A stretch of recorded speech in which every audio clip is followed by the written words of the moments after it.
Hello guys, നമുക്കിന്നൊരു pizza ഉണ്ടാക്കിയാലോ? ഈ വീഡിയോയുടെ അവസാനം വരെ എന്തായാലും കാണണം കേട്ടോ. ഫുൾ ട്വിസ്റ്റാണ് ഗൈസ്. അപ്പം എന്തായാലും നമുക്ക് സ്റ്റാർട്ട് ചെയ്യാം. ആദ്യം തന്നെ കുറച്ച് വെള്ളം ചൂടാക്കാം കേട്ടോ. വെള്ളം തിളയ്ക്കണ്ട, പക്ഷെ അത്യാവശ്യം ഒന്ന് ചൂടാവണം. ഇനി നമുക്ക് കുറച്ച് മൈദ എടുക്കാം. ഒരു 2 ടേബിൾ സ്പൂണോളം പഞ്ചസാര ഇട്ട് കൊടുത്തിട്ടുണ്ട്. അതേപോലെ കുറച്ച് ഈസ്റ്റ് കൂടി ഇട്ട് കൊടുക്കണേ. ഇതെല്ലാം കൂടി നല്ലപോലെ ഒന്ന് മിക്സ് ആക്കി എടുക്കുക. എല്ലാം നല്ലപോലെ മിക്സ് ആക്കി എടുത്തതിന് ശേഷം നമ്മൾ ആദ്യം കുറച്ച് ചൂടുവെള്ളം എടുത്ത് വെച്ചിട്ടുണ്ടല്ലോ, അത് കുറച്ചായിട്ട് ഇതിലേക്ക് ആഡ് ചെയ്ത് ഒന്നും കൂടി മിക്സ് ചെയ്തെടുക്കുക. ഒറ്റയടിക്ക് ഒരുപാട് വെള്ളം ഒഴിക്കരുത്, കുറച്ചായിട്ട് ആഡ് ചെയ്ത് പോവാട്ടോ.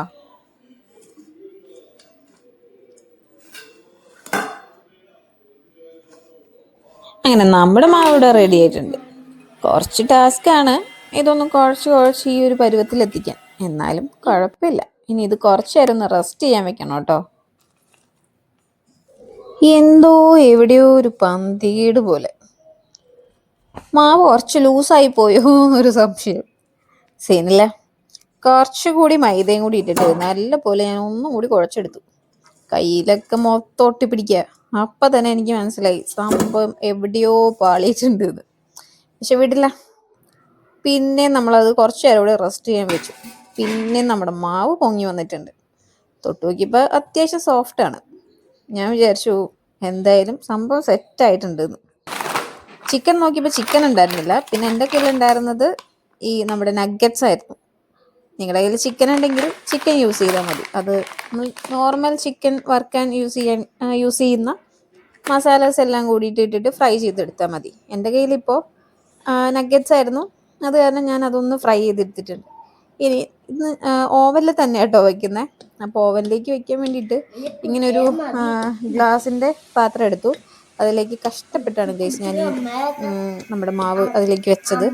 ആദ്യം തന്നെ അതിൽ അത്യാവശ്യം നമ്മൾ വെളിച്ചെണ്ണയ്ക്ക് തേച്ചിട്ട് വേണം, മീൻസ് ഓയിൽ തേച്ചിട്ട് വേണം അതിലേക്ക് വെക്കാനായിട്ട്. അതിൻ്റെ മുകളിലേക്ക് ഞാൻ നമ്മുടെ പിസ്സ സോസ് ഉണ്ടല്ലോ അത് കൂടി വാങ്ങി. അതുണ്ടായിരുന്നില്ല, അത് പിന്നെ വാങ്ങി.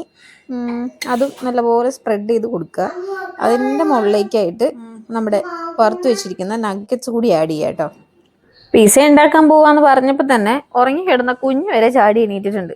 കുഞ്ഞു വൻ പ്രതീക്ഷയിലാണ് എൻ്റെ കൂടെ നിൽക്കണേ കേട്ടോ. കുഞ്ഞു ഇപ്പോൾ ഡോമിനോസിൽ നിന്നൊക്കെ കിട്ടുന്ന പോലെ നല്ലൊരു പിസ്സ ഇപ്പം കിട്ടും എന്നുള്ളൊരു പ്രതീക്ഷയിലാണ് ഇരിക്കുന്നത്. എന്തായാലും നമുക്ക് നോക്കാം. അങ്ങനെ നഗ്ഗറ്റ്സ് ഒക്കെ ഇട്ടിട്ട് അതിൻ്റെ കുറച്ച് സൈഡിൽ കൂടെ ഞാൻ സവാളയും പിന്നെ അതായത് ക്യൂബായിട്ട് കട്ട് ചെയ്തതാണ്. അതേപോലെ തന്നെ ക്യാപ്സിക്കം ഒക്കെ വെച്ച് കൊടുക്കുന്നുണ്ട്. ഇതെല്ലാം കൂടി നല്ല സെറ്റപ്പായിട്ട് തന്നെ ഞാൻ ചെയ്തിട്ടുണ്ട്. അങ്ങനെ നമ്മുടെ എല്ലാ അലങ്കാര പണികളോട് കൂടിയും നമ്മുടെ പിസ്സ ഇവിടെ ഏകദേശം ആയിട്ടുണ്ട്. ഇനി ഇത് നമുക്ക് ഓവനിലേക്ക് വെച്ച് കൊടുക്കാം കേട്ടോ. അപ്പോൾ കുഞ്ഞു ഇവിടെ നോക്കി നിൽക്കുകയാണ്. ഓരോ പ്രോസസ്സിൻ്റെ ഇടയിലും കുഞ്ഞു എൻ്റെ കൂടെ ഉണ്ട്. അയ്യോ മറന്നു, നമ്മൾ ചീസ് ഇട്ടില്ലായിരുന്നു. അതുകൂടി മുകളിൽ അത്യാവശ്യം നല്ല രീതിയിൽ തന്നെ ഞാൻ ചീസ് ഇട്ട് കൊടുക്കുന്നുണ്ട്. മോസറല്ല ചീസാണ് യൂസ് ചെയ്യുന്നത്. അങ്ങനെ കുഞ്ഞും ഞാനും കൂടി ഓവൻ്റെ അടുത്ത് തന്നെ ഇരിപ്പായി. ഒരു 12 മിനിറ്റിലേക്കാണ് ഞാൻ വെച്ചിരിക്കുന്നത് കേട്ടോ. എന്താവും അറിയില്ല, എന്തായാലും വെയിറ്റിംഗ് ആണ്. 12 മിനിറ്റത്തെ നീണ്ട കാത്തിരിപ്പിന് ശേഷം നമ്മുടെ പിസ്സ ഇവിടെ റെഡി ആയിട്ടുണ്ട് ഗൈസ്. പുറത്തേക്ക് എടുത്തതൊന്നും ഞാൻ എടുത്തില്ല, അതിനുള്ള ഒരു ക്ഷമ എനിക്കുണ്ടായിരുന്നില്ല. മുറിച്ച് കഴിച്ചു നോക്കി, പക്ഷേ ഇതായിരുന്നു അവസ്ഥ.